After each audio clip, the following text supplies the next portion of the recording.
သိမလားဆရာမဒီရှင်းတယ်မှာအားဖြင့်အားရရတဲ့ချက်ရှိဆိုဆိုင်မှာကျေးဇူးတော်ကြီးဒီအသက်ရှင်တဲ့ဘုရားရဲ့အကြောင်းကိုဆင်ခြင်လို့တင်လို့အတွက်ရောက်စီတဲ့ဘုရားကိုလုပ်ပါလေ။ဒီကြားနာရမယ့်ဒီကနာတော်နဲ့ပတ်သက်တဲ့အခြေပြုကြောင်းပိုက်တဲ့ကြားရပါလို့ကျွန်တော်တို့အားလုံးအတူတူဖတ်ကြားဖို့လည်းလုပ်ပါလေ။ရှင်ယောဟန်ပြုကြံခဏကြီးတဲ့တိက္ကဏီမှာဖြစ်ပါတယ်။ရှင်ယောဟန်ပြုကြံခဏကြီးတဲ့တိက္ကဏီမှာအစအဦး၌နှုတ်ကပတ်တော်ရှိနှုတ်ကပတ်တော်သည်ဖျားထင်နေသူရှိနှုတ်ကပတ်တော်သည်လည်းဖျားထင်ဖြစ်တော်မူ၏ထိုနှုတ်ကပတ်တော်သည်စအဦး၌ဖျားထင်နေသူရှိ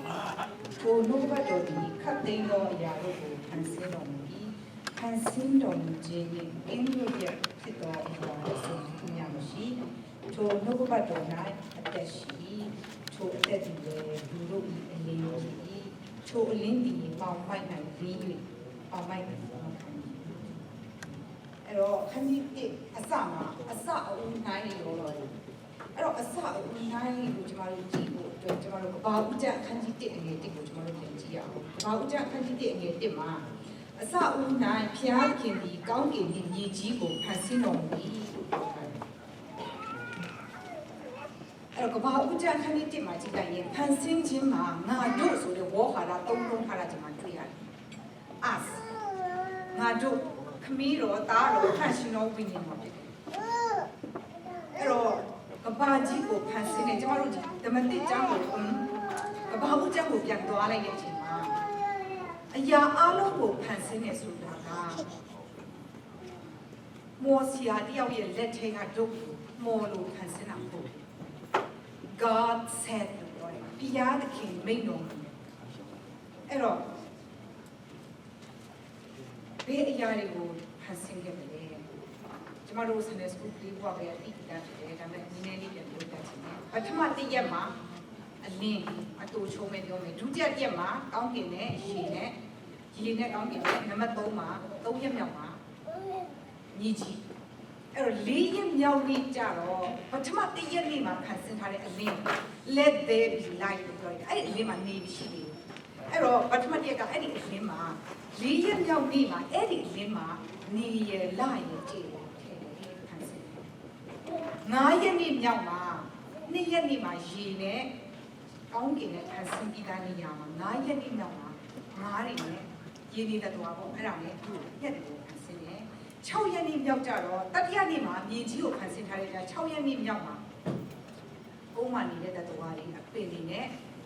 နောက်ဆုံးကိုဖန်ဆင်းနေဆိုတော့ပါတယ်လူကတော့ဖန်ဆင်းတဲ့အရာတွေအားလုံးကိုအုပ်စိုးစီအဲ့တော့အစဦးနိုင်နှုတ်ပတ်တော်ရှိတယ်အဲ့ဒီနှုတ်ပတ်တော်ကကောင်းကင်နဲ့မြေကြီးကိုနှုတ်ပတ်တော်ကဖန်ဆင်းထားတယ်နှုတ်ပတ်တော်ကအခန်းကြီး1ခုနရဲ့ရှင်ယောဟန်အခန်းကြီး1အငယ်14အထိနှုတ်ပတ်တော်ဒီလေလူစားတိအဖြစ်ကိုခံယူ၍ကျေးဇူးတော်နှင့်၎င်းသစ္စာတော်နှင့်၎င်းပြည့်စုံတဲ့ငါတို့တွင်တည်နေတော်မူသည်ဖြစ်၍ခမဲတော်၌တပါးတည်တော်သားတော်ဤဘုံကဲ့သို့သူဤဘုံတော်ကိုမှမြင်ရကြတယ်အဲ့တော့နှုတ်ပတ်တော်ဟာယေရှုဆိုတဲ့နာမည်ဘယ်မှာရသွားလဲရှင်မသက်ခုကျမ်းမှာပါပါတယ်ယေရှုကိုအမိမဲ့ရမီးလို့ပြောတော့နှုတ်ပတ်တော်ဟာယေရှုလူစားတိကိုခံအဲ့တော့ကျွန်တော်တို့ပြန်ကြည့်မယ်ဆိုရင်အစဦး၌သခင်ခရစ်တော်ရှိတယ်သခင်ခရစ်တော်ဟာဖျားခင်နဲ့သူရှိတယ်သခင်ခရစ်တော်လည်းဖျားခင်ဖြစ်တယ်သခင်ခရစ်တော်ဟာအစဦး၌ဖျားခင်နဲ့သူရှိတယ်သခင်ခရစ်တော်ခတ်သိမ်းသောအရာတို့ကိုဖန်ဆင်းတယ်သခင်ခရစ်တော်မှာအသက်ရှိတယ်အဲ့ဒီအသက်ကလူတွေရဲ့အလင်းဖြစ်တယ်ပြောလို့ချင်းဖြစ်ပါတယ်အဲ့တော့အငယ်စင်းမှာပါလဲဆိုတော့ထိုသူကိုလက်ခံမြတ်တော်သူဒီဟူသောဥတော်ကိုယုံကြည်သူအဖျားကြီးတားဖျားတော်ဥတော်ကိုသခင်ခရစ်တော်ကိုယုံကြည်လက်ခံသူတွေနှုတ်ကပတ်တော်ကိုယုံကြည်လက်ခံပြီးလိုက်လျှောက်သူတွေအဲ့လူတွေကတားဖျားတယ်အဲ့တော့ဘာဖြစ်လို့နှုတ်ကပတ်တော်ကနှုတ်ကပတ်တော်လိုမနေဘဲနဲ့လူစားကြီးကိုပြန်လာခံရတယ်ဘာဖြစ်လို့နှုတ်ကပတ်တော်ကလူလာဖြစ်ရတယ်အဲ့ဒါကအာဒမ်နဲ့ဧဝအကြောင်းကိုပြန်ကြည့်ရမှာဖြစ်ပါတယ်။ကျွန်တော်တို့အလုံးသိတာဖြစ်ပါတယ်။အာဒမ်နဲ့ဧဝကိုဒီရင်ဥယျာဉ်တွေကအပင်နှစ်ပင်အသက်ပင်နဲ့ကောင်းမကောင်းကိုတည်ကျွမ်းရအပင် အဲ့ဒီနှစ်ပင်တွေကကောင်းမကောင်းကိုတီးကျွမ်းရအပြင်အတီးကိုမစားနဲ့ဆိုစားတယ်စားတော့အပြစ်ဖြစ်တယ်အဲ့ဒီအပြစ်ကြောင့်လို့လူကသိရတယ်တရားလူကိုခက်စင်းတော့သိဖို့မဟုတ်ဘူးအဲ့တော့အဲ့ဒီချင်းကနေကဲဖို့အတွက်နှုတ်ကပတ်တော်ဆိုတာသခင်ခရစ်တော်ယေရှုကလူစားတိကိုခံပြီးမှအားလုံးရဲ့ပူစားကျမတို့ရဲ့အပြစ်တွေဒီကံတော့ဒီချင်းကနေပြန်လို့ရှင်းပြထမြောက်တဲ့ဖျားဖြစ်အဲ့တော့လူအနေနဲ့စဉ်းစားမယ်ဆိုရင်အပြစ်လုပ်ပြီးတော့နှစ်ယောက်လုံးချုပ်ထဲရောက်လာတယ်အဲ့တော့ဟာငါတို့နှစ်ယောက်ချုပ်ထဲရောက်တော့နင်းထွက်လို့ရအောင်ငါအမခံလိမ့်မယ်လို့ပြောလို့ရတယ်သူလည်းအချုပ်ထဲမှာရောက်နေဘယ်လိုသူ့တကယ်ချင်းသူအမခံပြီးနေရောက်စလုံးအပြစ်ရှိလို့အချုပ်ထဲရောက်နေတယ်သူတို့ညက်ကိုအာမခံပေးချင်အပြစ်မရှိတဲ့အပြင်ကလူကလာအာမခံပေးမှဒီမြောက်ကလုံးဒီသဘောတရားပေါ့အဲ့တော့ကျမတို့ကဒီဗီဇအပြစ်ကြောင့်မလို့ကျမတို့ကဒုစရိုက်အပြစ်တွေအများကြီးလုံးမိတယ်ဒီဒုစရိုက်အပြစ်ကြောင့်လို့ကျမတို့ကငရဲကိုသွားရမယ်ကျမတို့လူချင်းကျမတို့လုပ်ခဲ့အဲ့တော့ကျမတို့ရဲ့လူဗီဇဟုတ်တဲ့ဖခင်ကကျမတို့စီမှာလာတယ်ဘယ်ရှိမှတဲ့ station မှာခရစ်တော်ဟာတန်ရှင်းသောဝိညာဉ်တော်နဲ့ break ကိုရှိတယ်အဲ့တော့တန်ရှင်းသောဝိညာဉ်တော်ရဲ့ဗီဇဖြစ်တယ်အဲ့တော့ခရစ်တော်ရဲ့မျိုးရုပ်ကိုမဿဲခန်းကြီးတစ်ကနေစက္ကူနီတီပြန်ကြည့်ရင်ယောသရဲ့သားလို့ပြောကျန်တာအားလုံးကြည့်ရင်ဘသူအဖေဘသူသားဘသူတဲ့သားဘသူသားအကုန်လုံးအဖေနာမည်တွေပဲပါတယ်ဘသူကအဖေဘသူကသားယောက်ျားပေါ့အကြီးကမိန်းမကအရာအရေးကြီးတယ်ဘသူသိတယ်ဒါပေမဲ့ယောသရဲ့သားလို့ပြောခရစ်တော်မာရိရဲ့ခင်ပွန်းယောသလို့ပြောမာရိကိုကြီးရှိပါတယ်မာရိကတော့ခရစ်တော်ရဲ့မေတော်ဖြစ်တယ်လို့ပြောတာ။ဘာဖြစ်လို့လဲဆိုတော့မေတော်ကပုံမဆောင်ပြရတယ်၊ဝင်းပါပြရတယ်ဒီကြောင့်သူဟာခရစ်တော်ရဲ့မေတော်ဖြစ်တယ်။ဒါပေမဲ့ခရစ်တော်မှာယောသတ်နဲ့မေတော်မာရိရဲ့ဗီဇမှုပါ။သူဟာတန်ရှင်တော်ဝိညာဉ်တော်ရဲ့ဗီဇအဖြစ်ဝေးခွာလာခြင်းဖြစ်တယ်။အခုခေတ်ကတော့ခင်ပြီဆိုတော့ကျမတို့ကဒါသဘောပေါက်လို့တွေ့တယ်။ကလေးတယောက်ကြီးခွာလာဖို့မျိုးအောင်တဲ့အစီရှိတယ်။ကြီးထွားလာတဲ့အစီရှိတယ်။မွေးဖွားတဲ့အစီရှိတယ်။အဲ့တော့အခုခင်နေတဲ့လူတွေကိုယ်မဆောင်ခြင်းတဲ့လူတွေကအဖေနဲ့အမေနှစ်ယောက်ကိုမျိုးအောင်တဲ့အစ်စ်မှာတို့လုပ်ထားတဲ့တတိထားကိုပြီးတော့အမားကိုမဆောင်တဲ့လူကပြေးထည့်လိုက်တယ်ပေါ့အဲ့တော့ဥပမာအသားဖြူဖြူနဲ့တရုတ်လူများနှစ်ယောက်ကတို့ညမျိုးအောင်ပြီးမှအဲ့ဒီသူတို့နှစ်ယောက်ရဲ့ကလေးပေါ့နော်အဲ့တတိသားလေးကိုကလမစီမှာကိုအငားကိုကလမအငားဒီမှာကလမကိုမဆောင်တိုင်းမွေးရတယ်မွေးလာတဲ့ကလေးကကလမလိုမဲမဲလေးထွက်လာဘာလို့လဲသူကိုမဆောင်ထားတာတရုတ်နှစ်ယောက်ရဲ့ဗီဇအဲ့တော့တရုတ်လူတွေထွက်လာအိုခင်မီတဲ့လူတွေကအငားကိုလူကိုမခေါ်တော့ဖန်ပေါင်းကြောင်လေးထဲလိုက်မွေးလာတော့ဖန်ပေါင်းကြောင်လေးမဖြစ်ဘူးဘာဖြစ်လဲဖန်ပေါင်းကြောင်ဗီဇမှာမဟုတ်ဘူးဖန်ပေါင်းကြောင်ကထွက်လာပေမဲ့သူဟာသူ့မိဘနှစ်ယောက်ရဲ့ဗီဇဥစ္စာရှိဒီသဘောတရားပဲယောသတ်နဲ့မာရိမိဘဟုတ်တယ်ဒါပေမဲ့သူတို့နှစ်ယောက်ရဲ့ဗီဇမှာပါဘူးဖြစ်လို့ဆိုတာတန်ရှင်းတော်ဝိညာဉ်တော်ရဲ့ဗီဇဖြစ်တယ်အဲ့တော့ဗီဇအပြည့်ဒုစရိုက်လုံးဝမရှိတဲ့ခရစ်တော်ကဗီဇအပြည့်ဒုစရိုက်အပြည့်တွေဖုံးလွှမ်းနေတဲ့ကျမတို့အတွက်အပြစ်သားအဖြစ်ကိုခံယူပြီးတော့သူ့အသွေးနဲ့ကျမတို့အပြစ်ကိုဆေးရတယ်။ကျမ်းစာမှာပါတယ်အသွေးနဲ့ဝင်ခဲ့တယ်လို့ကျမတို့ပြော။အဖို့ကအများကြီးပြီးလို့ဖျားပြင်ချင်းနဲ့တောင်ရော36မှာကျမတို့ငငယ်လေးတဲ့အလုပ်ချက်ဒီတာဖြစ်တယ်။ဖျားခင်ဤသားတော်ကိုယုံကြည်သောသူအပေါင်းတို့သည်ပျက်စီးခြင်းတို့မရောက်ခြောက်ရအသက်ကိုရစေခြင်းဟာဖျားခင်သည်မိမိ၌တပါးဒီတော်သားတော်ကိုစွန့်တော်မူသည့်တိုင်အောင်လောကီသားတို့ကိုချစ်တော်မူအဲ့တော့ကျမတို့ကိုချစ်လို့လုပ်လိုက်တာလောကီသားတို့ကပစ္စည်းရင်ချင်းဟာဖျားခင်သည်သားတော်ကိုဒီလောကသို့စေလွှတ်တော်မူသည်မဟုတ်လို့ပြောတယ်ကျမတို့အလုံးဖျားရှိမှအထူးတူတယ်အပြစ်သားတွေပဲအဲ့တော့ဖျားခင်ကနှုတ်ဘတ်တော်ဆိုရယ်ခရစ်တော်ကိုစေလွှတ်ပြီးတော့ကျမတို့ကိုပြေခိုင်းတယ်ကျမတို့ရဲ့အပြစ်ကိုစီရင်မှုမဟုတ်အဲ့ဒီအပြစ်ကနေကျမတို့ကိုအဲ့ဒီအပြစ်ငရေကနေကယ်ဖို့ဖြစ်တယ်ခရစ်တော်ကိုကိုယ့်ရဲ့ကယ်တင်ပိုင်ရှင်အဖြစ်အမှန်တကယ်လက်ခံယုံကြည်သူတွေကကယ်တင်ခြင်းရမယ်ငယ်စစ်ရှိမှာမယုံကြည်သောသူကဖျားခင်၌တပါးတည်သောသားတော်ကိုမယုံကြည်သောကြောင့်ယခုပင်အပြစ်စီခြင်းကိုခံရတယ်မယုံကြည်တဲ့သူတွေဖြစ်တယ်စီရင်ခြင်းဟာယုံကြည်တဲ့သူတွေအတွက်မဟုတ်ဘူးအဲ့တော့ခရစ်တော်ကိုကိုယ့်ရဲ့ကယ်တင်ပိုင်ရှင်အဖြစ်တကယ်ယုံကြည်လက်ခံခြင်းဟာနှုတ်ကပတ်တော်ကိုယုံကြည်လက်ခံခြင်းနဲ့အဲကြောင့်ယောဟန်14:6မှာငါသည်လမ်းကြီးဖြစ်၏တမာတရားလည်းဖြစ်၏အသက်လည်းဖြစ်၏ငါကိုအမိမပြုတ်ရင်အဘယ်သူများခမေးတော်ထံကိုမရောက်ရလို့ပြောတယ်ဒီနေ့ကျွန်တော်တို့ဘယ်လမ်းကိုရွှေ့မလဲကျို့ဘယ်လမ်းခီးကိုကျွန်တော်တို့ရှောက်နေတယ်ခုနကလေးတွေစနေစုကလေးတွေဆာလက်တရားတစ်ချက်ကိုအရင်ကြည့်ရအောင်ပြောထားတယ် နှုတ်ကပတ်တော်ဒီအကျွန်ုပ်ခြေရှိမှမိခွက်ဖြစ်၍အကျွန်ုပ်လမ်းခီးကိုလင်းစေပါ၏အဲ့မှာနံပါတ်1အနေနဲ့ခြေရှိကမိခွက်ခြေရှိကမိခွက်ကကျမတို့နေ့တိုင်းတက်ရှင်နေမှုမှာလိုအပ်တယ်နေ့တိုင်းအလင်းကိုပေးနေတာနှုတ်ကပတ်တော်ဘာဖြစ်လို့လဲနေ့တိုင်းလိုအပ်တယ်နေ့တိုင်းကျမတို့ရဲ့အဖြစ်ကိုပေါ်ပြတယ်ကျမတို့ရဲ့စာရိတ္တတွေကိုကပြုတ်ပြင်တိဆောက်ပေးနေတယ်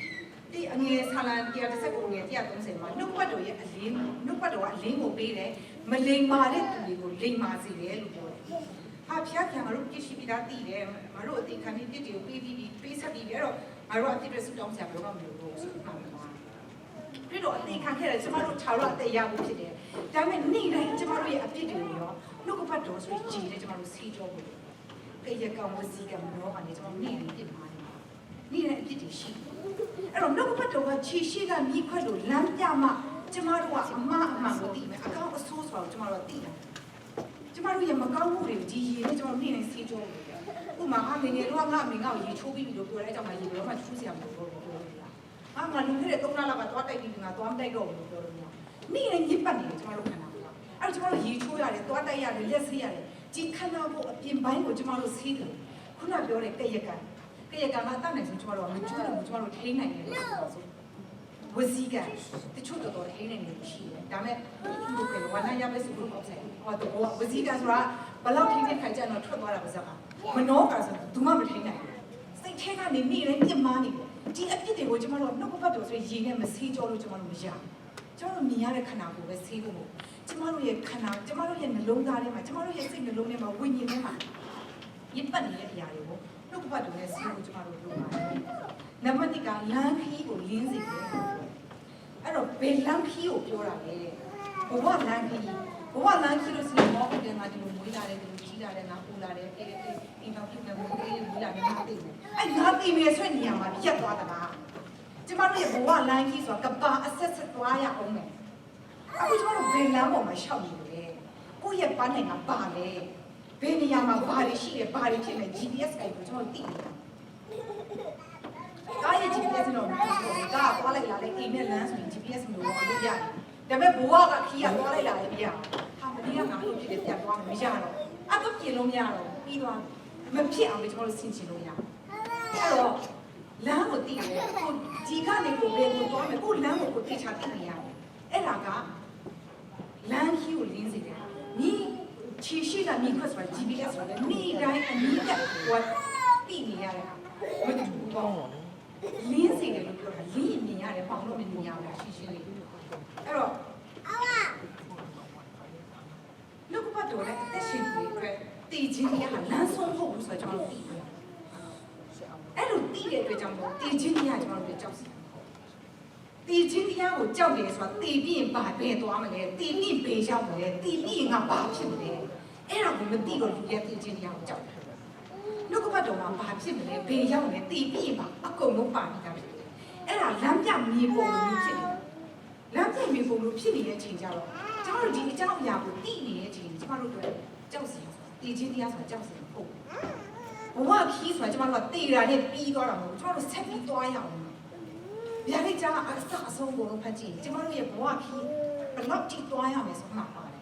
ချီဆောင်ချင်းလာမယ်ဘေးဒဏ်ကြီးကာလတွေရှိမယ်တိုးနဲ့စိတ်နဲ့ခွဲမယ်ယုံကြည်သူနဲ့မယုံကြည်သူတော့ဘုကဲတင်ပိုင်ရှင်တွေယုံကြည်သူလက်ခံခွဲပြီးစာရနဲ့သူ့ကောင်းပါလေကိုနှစ်တစ်ထောင်သူတို့ချုပ်ထားတယ်အဲ့ဒီနှစ်တစ်ထောင်ချုပ်ထားတဲ့အတွင်းမှာ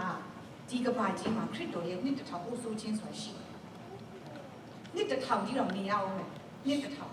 အဲ့ဒါပြီးရင်စာရကိုလွတ်လိုက်မယ်မိစ္ဆာပရောဖက်တွေအပေါင်းပါတွေလွတ်လိုက်မယ်ပြီးအမေကတော်စစ်ပွဲဖြစ်တယ်အမေကတော်စစ်ပွဲဖြစ်ပြီးမှဒါဟာကဘာအဆက်ဆက်ပြင်းစွာဝေဒနာခံစားရမယ်ထောင်ရမယ်ရဲဆိုချလိုက်လူတွေအတွက်အဲ့ဒါကိုဒုတိယတည်ခြင်းလို့ခေါ်တယ်ပထမတည်ခြင်းကျမတို့ခဏကိုတည်သွားတာဒုတိယတည်ခြင်းဆိုအဲ့ဒီမှာငရဲထဲမှာကျမတို့ရောက်သွားတာကိုပြောကိုယ့်ရဲ့အကျင့်တရားအတိုင်းစီရင်ခြင်းကိုခံရမယ်လို့ပြောတယ်မရဏနဲ့မရဏနိုင်ငံကိုအဲ့ဒီလူတွေနဲ့ထောင်ရမြင့်နေမှာချလိုက်တယ်ခရစ်တော်ကိုယုံကြည်သူနှုတ်ကပတ်ကိုတော်ကိုလိုက်လျှောက်တဲ့သူတွေပြောတာတော့အဲ့ဒီချိန်မှာနှစ်တတောင်အဆုံးချင်းပြီးသွားတဲ့ချိန်မှာမှကောင်းကင်ရဲ့ညီကြီးတဲ့ဆိုရှိတယ်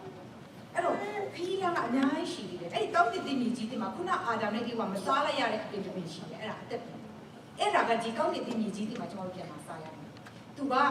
ကျဆာမှာပါတာကအသီးဆက်နဲ့မြူကြီးတွေတဲ့တလောက်တစ်မျိုးပေါ့နော်ရတာအဲ့ဒီရောကအနာရောရင်းစီတယ်ဆိုပါအဲ့တော့အခုကျမတို့နေနေတဲ့ဒီကဘာကြီးကဘာဖြစ်သွားမလဲပေထိုးကစားဘူးကြဆောင်ခန်းကြီး3နဲ့ခုနှစ်ကိုကြည့်နေဆိုရင်အခုမိုးကောင်းနေနေကြီးကတရားဆုံးဖြတ်၍အတ္တမလူလူကိုဖြစ်စီတော်နေ့ရက်တိုင်အောင်ထုံနှုတ်ကပတ်တော်ကဖြစ်တူထားနေရှိတယ်အဲ့တော့ဒီစာရမဏတ်နဲ့မိစ္ဆာပရောဖက်တွေမဖြစ်စည်းမိတဲ့ထုံနှုတ်ကပတ်တော်ကဖြစ်တူထားနေရှိတယ်ခရစ်တော်အဖြစ်နဲ့တထောင်ပို့ဆိုခြင်းအဖြစ်ဒီကဘာကြီးကရှိနေတယ်ဒါပေမဲ့ကောင်းကင်ပြည်ကြီးတစ်ကိုတွားလိုက်တဲ့အချိန်ကျတော့မီးရှို့ခြင်းအခုအလို့မှနေရည်ဒီကဘာကြီးကမီးရှို့ဖို့ပဲကြောက်တယ်အဲ့တော့ကျမတို့တွားရမယ့်ခရီးကအလောက်အထိရှိနေသေးတယ်အဲ့တော့ဒီလောကမှာကျမတို့အသက်ရှင်နေတဲ့အချိန်ကခဏလေးပဲဖြစ်တယ်ကျမတို့ခန္ဓာကိုယ်ကတော့တည်သွားမယ်ဒါပေမဲ့ကျမတို့ဝိညာဉ်ကဆက်ပြီးတော့ခရီးတွေထွက်နေရအောင်ခရီးသွားနေရအောင်အဲ့တော့ဒီအချိန်ခဏလေးတူတူလေးမှာကျမတို့ကဘာအဆက်ဆက်ပြီးတော့ရှင်သွားဖို့နဲ့ကဘာအဆက်ဆက်ဝေဒနာခံစားဖို့တို့ကဒီအခုအသက်ရှင်နေတဲ့အချိန်ကအဆုံးဖြတ်ပြီးမှာဒီကျမတို့အသက်ရှိနေတဲ့အချိန်မှာကျမတို့ရွေးချယ်လို့ရသေးတယ်ဒါပေမဲ့ကျမတို့ကမလို့ရောက်သွားရွေးချယ်လို့မရတော့ဒီနေ့ကျမတို့ချစ်တဲ့မိသားစုတွေကျမတို့ရဲ့အပေါင်းအသင်းမိတ်ဆွေတွေတကယ်ချင်းတွေဒီဘုရားတော်ကိုရင်းရတယ်ကျမတို့နှုတ်ခွက်တွေဝေညဖို့လိုအပ်တယ်ကျမတို့အချင်းချင်းချစ်ဖို့လိုအပ်တယ်အချင်းချင်းခွင့်လို့ဖို့တွေကျမတို့အများကြီးလိုအပ်ပါတယ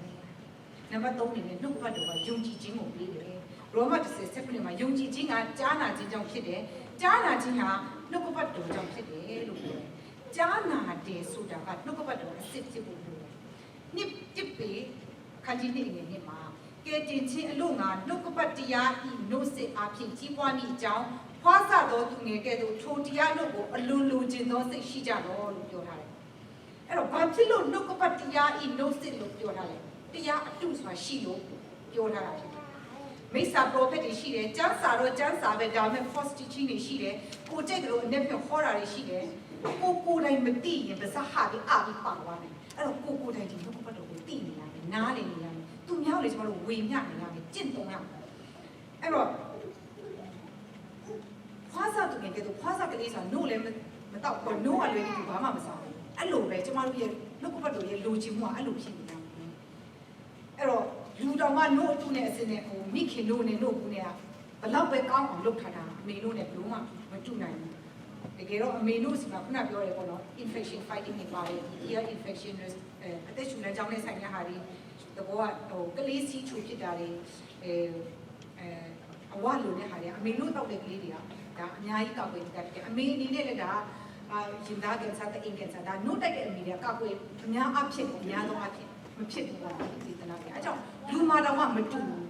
အဲ့တော့ကျန်းစာမှာလည်းနှုတ်ကပတ်တော်ကအတုနဲ့အစ်စ်ဆိုတာဘလောက်ပဲတူအောင်လုပ်လို့မတူနိုင်ဘူးအဲ့တော့နှုတ်ကပတ်တော်ကနေကျမတို့ယုံကြည်ခြင်းရလာတယ်အဲ့ဒီယုံကြည်ခြင်းကနေမှနေ့စဉ်ကျမတို့ရဲ့ဘဝမှာဆုတောင်းခြင်းလက်တွေ့ကျင့်သုံးခြင်းတွေကနေကျမတို့ဝိညာဉ်ဘဝမှာကျမတို့တိုးပွားလာတယ်ဒီနှုတ်ကပတ်တော်အားဖြင့်ကျမတို့ဘဝရဲ့အခက်အခဲတွေကိုကျမတို့ရင်ဆိုင်ကျော်လွှားနိုင်တဲ့ခွန်အားတွေကျမတို့ရတယ်အဲ့တော့ဖျားကိုယ့်ရဲ့အခက်အခဲတွေကိုဖျားစီမှာအနံ့ပြီးမှရင်သက်ချင်းရတဲ့ဟာတွေကြောက်ကင်းချမ်းသာရတဲ့အကြောင်းကိုကျမ်းစာမှာအများကြီးပါအဲ့ဒါဥပမာလေးတစ်ခုဓမ္မတိကျမ်းဟာဒီမှာပြောချင်တယ်ကျမတို့လူငယ်စည်းဝေးမှာတော့ကျမလူငယ်လေးတစ်ခါဝေမျှပြီးတာဖြစ်တယ်အဲ့ဒါက12နှစ်တွေးတူတယ်လူတွေဖြစ်တယ်မင်းကလေးတယောက်အနေနဲ့ကျမစကြည့်12နှစ်တွေးတူနေဆိုတာသူ့အတွက်အင်မတန်မှဆိုးပါတယ်သူလူတော်လည်းမတော်ဘူးဘယ်မှသွားနိုင်မှာမဟုတ်ဘူး12နှစ်လုံးဒီဝေဒနာခံစားနေတာသူ့မှာရှိတဲ့ပတ်စံလည်းကုန်ပြီတဲ့စီးဆရာလည်းကုန်လို့လက်မြောက်ပြီးမကုတ်ပေးနိုင်တော့အဲ့မှာသူကခရစ်တော်ကကုတ်ပေးနိုင်တယ်လို့ယုံကြည်သူယုံကြည်တဲ့အတိုင်းကြောင့်ပဲသူသွားတယ်အဲ့တော့လူတွေကအများကြီးလူအုပ်ကြီးကတွန်းထိုးတယောက်နဲ့တယောက်နဲ့အဲ့မှာသူကမိန်းကလေးဖြစ်တယ်အခုခေတ်လိုမျိုးပွင့်လင်းအရန်ကြီးပြောလို့လည်းမဟုတ်ဘူးအဲ့ဒီခေတ်ကြီးကအဲ့လိုဆိုပြောရမလဲသူလူတွေအများရှိမှသူလို့ပြောလို့အဲ့တော့သူကပြောတယ်ခရစ်တော်ရဲ့ဒုစရည်ကိုတူလိုက်ရတာနဲ့ငါကြောက်တယ်သူယုံတဲ့အတိုင်းနဲ့သူတိုးလိုက်တဲ့အချိန်ချင်းပြောက်လို့အဲ့ဖြစ်တော့မှာဟုတ်အဲ့တော့သူကမှလို့လေးမှာကျွန်တော်ဆရာကြီးလေလူတွေတော့ကြည့်အများကြီးဒီနားမှာတိုးဝိမှလုံနေတာဘယ်သူချိတယ်ဆိုကျွန်တော်ဘယ်လိုပြောမလဲလူတွေတော့အများကြီးချိတယ်မဟုတ်ဘူးငါဆရာတကူလေရိုးရိုးတာမှထိတာလေယုံကြည်ခြင်းအပြည့်နဲ့ထိတာအဲ့မှာကွာသွားတယ်သူဟာယုံကြည်ခြင်းအပြည့်နဲ့တိုးလိုက်တဲ့အတွက်ကြောင့်ဘုရားသခင်ဆရာတကူကအလိုလိုထွက်ယေရှုကငါတို့သူကဆက်ကိုထွက်သွားပြီလို့သူတော့အတိနောက်ကျအားကြောင့်လို့ဖြူရတာစတိုးလည်းမလုပ်ဘူး ခရစ်တော်တိလိုက်တဲ့အချိန်မှာတော့နောက်ကျပြီသူကပြောင်းနေကျမတို့ကအဲ့ကြီးမားတဲ့ယုံကြည်ခြင်းရှိတယ်ကျမတို့ယုံကြည်ခြင်းအပြည့်နဲ့ဆုတောင်းခြင်းဘုရားဆရာကိုလိုလိုထွက်ဒီဟာတွေကအများကြီးရှိပါတယ်လို့ကျမ်းစာအဲ့တော့ခရစ်တော်ကိုယုံကြည်သူတွေတပည့်တော်တွေဒီနောက်လိုက်နေတာအဲ့တော့ကတော့ယုံကြည်သူလို့ကျမ်းစာမှာခေါ်နှုတ်ကပတ်တော်ကြောင့်မလို့ယုံကြည်သူတွေကဖွဲ့စည်းမှနေတယ်ဒီနေ့အသိတော်ဖွဲ့စည်းပြီးသူတို့နေလာအဲ့တော့ကျမတို့အသိတော်ဆိုတာစပြီးဖွဲ့စည်းတည်ထောင်လာတဲ့အချိန်မှာကျမတို့ဒီနေ့ကနဦးအသိတော်တွေနဲ့ယုံကြည်သူတွေရဲ့အကြောင်းကိုကျွန်တော်နည်းနည်းပြန်လေ့လာဖို့ဖိတ်ခေါ်ချင်ပါတယ်အဲ့တော့ကနဦးအသိတော်လို့ဖြစ်လာတယ်ယုံကြည်သူတွေရဲ့တသက်ခံချက်ဤဝင်ကြီးတရားတွေကိုကြားပြီးမှလူတွေကဗတ္တိဇာခံရတယ်လို့ပြောဆောင်ပါပါတယ်အဲ့ဒါနဲ့ယုံကြည်သူတွေတိုးပွားလာနှုတ်ကပတ်တော်နဲ့ပြေဝပြီးဤဝင်ကြီးတွေဟောတဲ့ခါမှာတော့တင်တို့ဒီငါဤတက်ကြီးဖြစ်ကြဤဆိုတဲ့အတိုင်းပဲသူကပါစက်ကနေမဟုတ်ဘူးတက်ကြီးဖြစ်သူတို့ကကြာကြတယ်ဖြစ်တယ်အဲ့ဒီတက်သေးဆိုတော့ Greek လို့ပမာလိုကအာဇာတိပေါ့ကွာသူကဒီ Matras ကနေလာ Matras ကကျတော့အမှန်တရားအတွက်လိုအပ်ရင်အသက်ကိုတော့တေခံတဲ့သူလို့ပြောတယ်အဲ့ဒါကိုဆန်တီယူတတ်တာကတက်သေးဆိုပြီးသူကဘာသာပြန်လာတယ်အဲ့တော့အေဝီဂီလီတရားအတွက်နှုတ်ကပတ်တရားတော်အတွက်လိုအပ်ရင်အသက်ကိုတော့ပေးပြီးမှဟောကြားမဲ့သူတွေလို့ပြောချင်တယ်အဲ့ဒီခေတ်ကတော့သူရဲ့ခံယူချက်ဒါအလေးအနက်ထားပြီးလုပ်ရမယ့်အရာသူဖြစ်နေဆိုတော့သိစေအဲ့တော့ယုံကြည်သူတွေကဗတ္တိဇံကိုခံကြရတယ်လို့ပြောတာနဲ့ကျမလေးနဲ့တစ်ချင်းအကြောင်းကိုပြောနေတယ်မဟုတ်ဘူး။ဘာဖြစ်လို့လဲဖျားခင်ကဂိုင်းကနာခွဲခြားတဲ့ဖျားမဟုတ်ဘူး။ဒါပေမဲ့နိုင်ငံတိုင်းကိုကျမတို့ကြည့်လိုက်မယ်ဆိုရင်နိုင်ငံတစ်ခုစီမှာ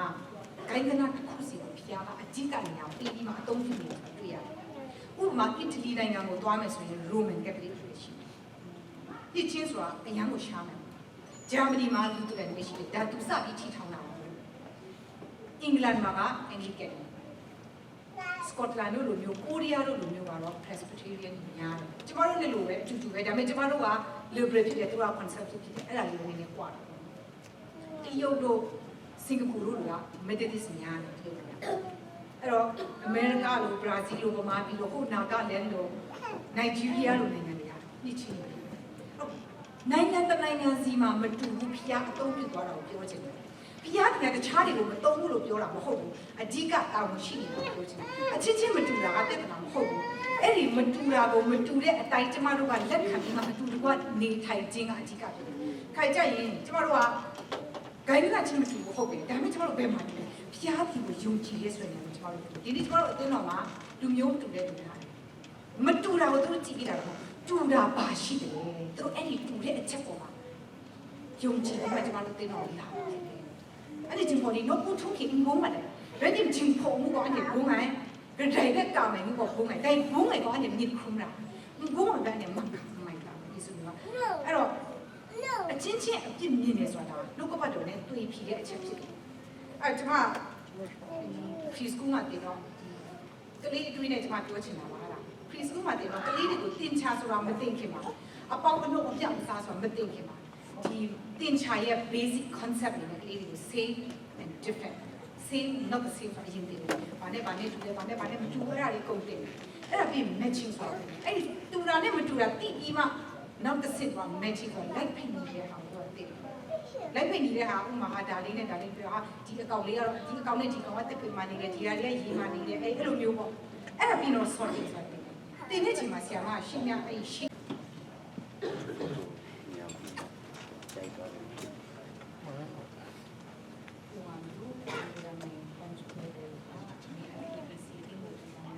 Cantik malah sama Indonesia.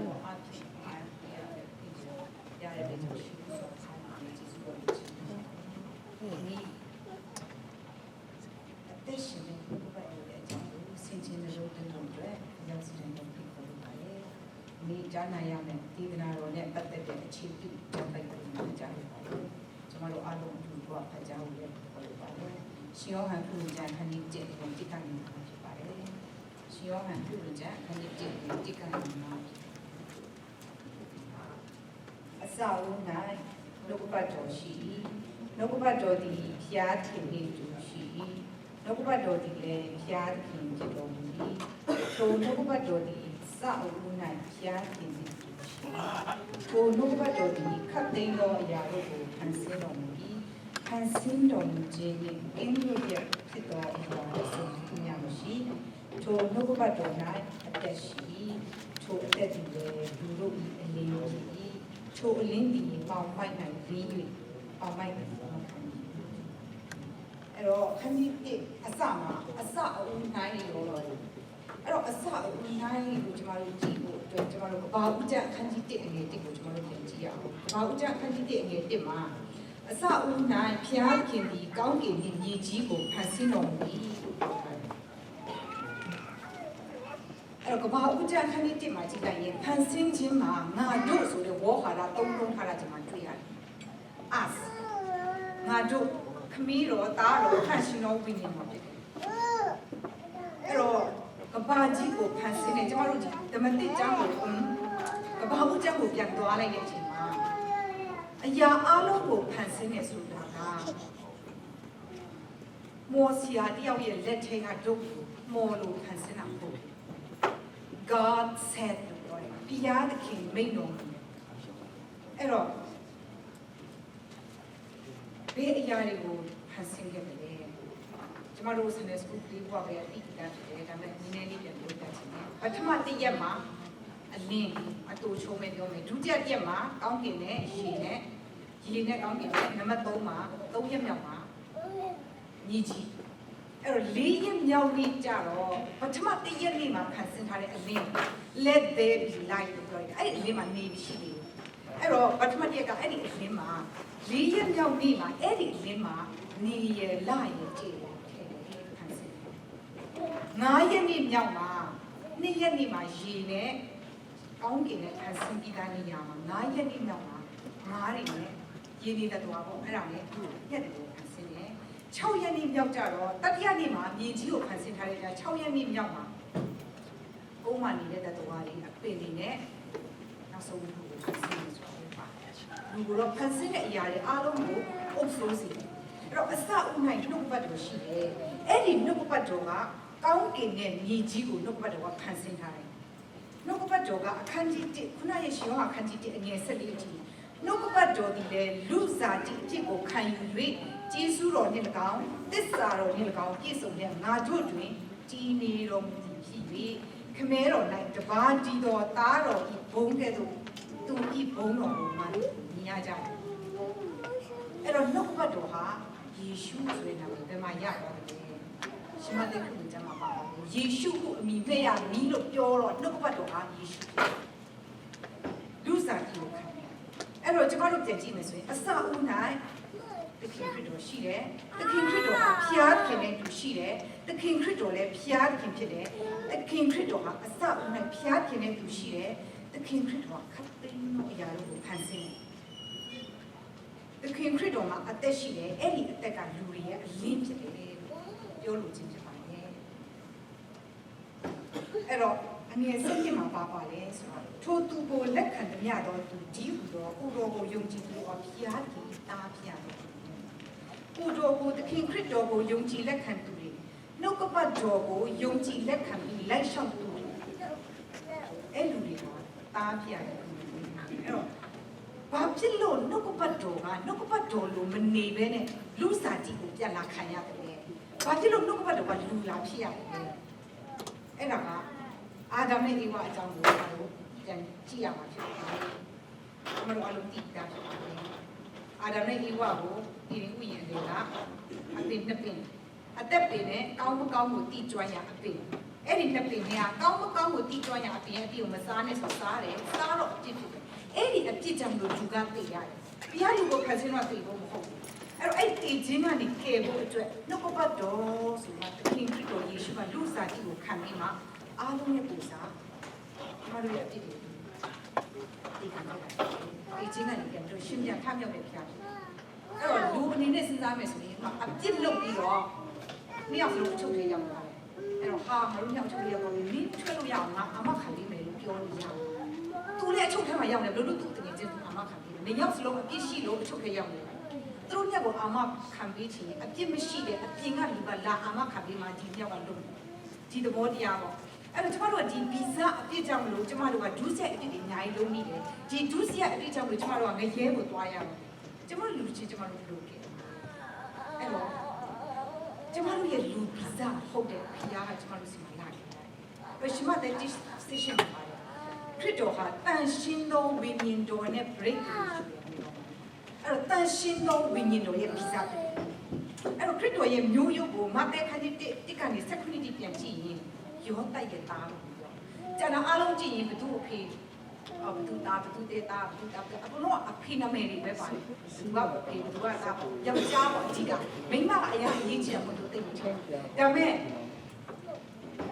ယောသရဲ့သားလို့ပြောခရစ်တော်မာရိရဲ့ခင်ပွန်းယောသလို့ပြောမာရိကိုကြည့်ရှိမှထားတယ်မာရိကတော့ခရစ်တော်ရဲ့မေတော်ဖြစ်တယ်လို့ပြောတာဘာဖြစ်လို့လဲဆိုတော့မေတော်ကပုံမဆောင်ပြရတယ်ဝိပါပြရတဲ့ဒီကြောင့်သူဟာခရစ်တော်ရဲ့မေတော်ဖြစ်တယ်ဒါပေမဲ့ခရစ်တော်မှာယောသနဲ့မေတော်မာရိရဲ့ဗီဇာမပါသူဟာတန်ရှင်းတော်ဝိညာဉ်တော်ရဲ့ဗီဇာအဖြစ်ဝေခွာလာခြင်းအခုခေတ်ကတော့ခေတ်မီပြီဆိုတော့ကျမတို့ကဒါသဘောပေါက်ဖို့တွေ့တယ်ကလေးတယောက်ကြီးဖွာလာဖို့မျိုးအောင်တဲ့အစီရှိတယ်ကြီးထွားလာတဲ့အစီရှိတယ်မွေးဖွားတဲ့အစီရှိတယ်အဲ့တော့အခုခေတ်မီတဲ့လူတွေကိုယ်မဆောင်ခြင်းတဲ့လူတွေကအဖေနဲ့အမေနှစ်ယောက်ကိုမျိုးအောင်တဲ့အစီမှာတို့လုပ်ထားတဲ့ကလေးကောင်ပြီးတော့အမားကိုမဆောင်တဲ့လူကကလေးထည့်လိုက်တယ်ပေါ့အဲ့တော့ဥပမာအသားပြူတဲ့တရုတ်လူများနှစ်ယောက်ကသူတို့ညမျိုးအောင်ပြီးမှအဲ့ဒီသူတို့နှစ်ယောက်ရဲ့ကလေးပေါ့နော်အဲ့တတိသားလေးကိုကလမစီမှာကိုအငါးကိုကလမအငါးဒီမှာကလမကိုမဆောင်တိုင်းမွေးရတယ်မွေးလာတဲ့ကလေးကကလမလိုနည်းနည်းလေးထွက်လာဘာလို့လဲသူကိုမဆောင်ထားတာတရုတ်နှစ်ယောက်ရဲ့ဗီဇာအဲ့တော့တရုတ်လိုထွက်လာပိုခင်မီတဲ့လူတွေကအငါးကိုလူကိုမခေါ်တော့ဖန်ပေါင်းကြောင်လေးထည့်လိုက်တယ်မွေးလာတော့ဖန်ပေါင်းကြောင်လေးမဖြစ်ဘူးဘာဖြစ်လဲဖန်ပေါင်းကြောင်ဗီဇာမှာမဟုတ်ဘူးဖန်ပေါင်းကြောင်ကထွက်လာပေမဲ့သူဟာသူ့မိဘနှစ်ယောက်ရဲ့ဗီဇာသူ့မှာရှိဒီသဘောတရားပဲယောသနဲ့မာရိမိဘဟုတ်တယ်ဒါပေမဲ့သူတို့နှစ်ယောက်ရဲ့ဗီဇာမပါဘူးဖြစ်လို့ဆိုတာတန်ရှင်းတော်ဝိညာဉ်တော်ရဲ့ဗီဇာဖြစ်တယ်အဲ့တော့ဗီဇာအပြည့်ဒုစရိုက်အပြည့်လုံးဝမရှိတဲ့ခရစ်တော်ကဗီဇာအပြည့်ဒုစရိုက်အပြည့်တွေဖုံးလွှမ်းနေတဲ့ကျမတို့အတွက်အပြစ်သားအဖြစ်ကိုခံယူပြီးတော့သူ့အသွေးနဲ့ကျမတို့အဖြစ်ကိုဆေးရတယ်ကျမ်းစာမှာပါတယ်အသွေးနဲ့ဝေခဲ့တယ်လို့ကျမတို့ပြောအဖို့ကအများကြီးပြီးလို့ဖျားခင်ချစ်ချင်းနဲ့တောင်ရော36မှာကျမတို့ငယ်လေးတဲ့အလုပ်ချက်ဒီတာဖြစ်တယ်ဖျားခင်ဤသားတော်ကိုယုံကြည်သောသူအပေါင်းတို့သည်ပျက်စီးခြင်းသို့မရောက်ခြောက်ရအသက်ကိုရစေခြင်းဟာဖျားခင်သည်မိမိ၌တပါးဒီတော်သားတော်ကိုစွန့်တော်မူသည့်တိုင်အောင်လောကီသားတို့ကိုချစ်တော်မူအဲ့တော့ကျမတို့ကိုချစ်လို့လုပ်လိုက်တာလောကီသားတို့ကပစ္စည်းရင်ချင်းဟာဖျားခင်သည်သားတော်ကိုဒီလောကသို့စေလွှတ်တော်မူသည်မဟုတ်ဘူးလို့ပြောတယ်ကျမတို့အလုံးဖျားရှင်မှာအထူးတူတယ်အပြစ်သားတွေပဲ